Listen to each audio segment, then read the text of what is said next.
घाई गडबडीत साडी नेसायची म्हटलं ना, पदर नेहमीच गोंधळ घालतो. मग मी काय करते की अशा पद्धतीने जेव्हा मला साडी नेसायची ना, तर सगळ्यात आधी ना ज्या साडीचा पदर खूप जास्त अवघड जातो बनवायला, त्याचा मी अशा पद्धतीने सेट करून घेते आणि त्याला पिन लावून ठेवते. जेवढे काठ आहेत तेवढा सेट करते आणि त्याला पिन लावून घेते.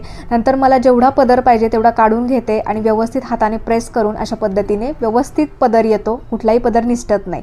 तर मी आवरायला घेतलं. सगळ्यात आधी मॉइश्चरायझर लावलं, नंतर लॅक्मीचं सीसी क्रीम घेतलं आहे, त्याच्यामध्ये ना मॉइश्चरायझर मिक्स केलं आणि ॲज अ क्रीम सारखं लावून घेतलंय.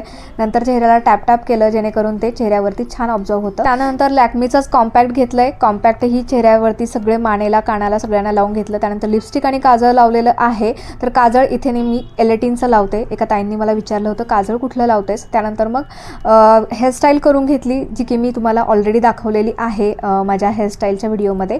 आणि तशाच पद्धतीची हेअरस्टाईल घेतली आणि अशा पद्धतीने ना लुक आलेला आहे साडीवरती. आणि साडीचा ना मेन पॉईंट, पदर जर व्यवस्थित असेल ना तर आपला साडीचा लुक नेहमीच छान येतो. त्याच्यामुळे मी कधी ना ज्या अवघड पदर जातात ना त्याचे अशा पद्धतीने सेट करून घेते. तर अशा पद्धतीने माझा फायनल लुक आलेला आहे. आणि आज माझं हळदी कुंकू होतं. त्यानंतर मग सायंकाळी बायका आल्या आणि छान असं सेलिब्रेशन केलं हळदी कुंकवाचं. संक्रांतीच्या दिवशी मी दरवर्षी करत असते, पण यावेळी ना संक्रांतीच्या दिवशी खूप गडबड होती, म्हणून मग मी आता आजच्या दिवशी संडेला ठेवलं होतं. म्हटलं बायकाही घरी असतात आणि अशा पद्धतीने ना इव्हिनिंगला खूप छान गप्पा झाला, चहा नाश्ता झाला आणि अशा पद्धतीने ना हळदी कुंकूचा प्रोग्राम पार पडला. तर आजचा व्हिडिओ तुम्हाला कसा वाटला ते मला कमेंट करून नक्की सांगा.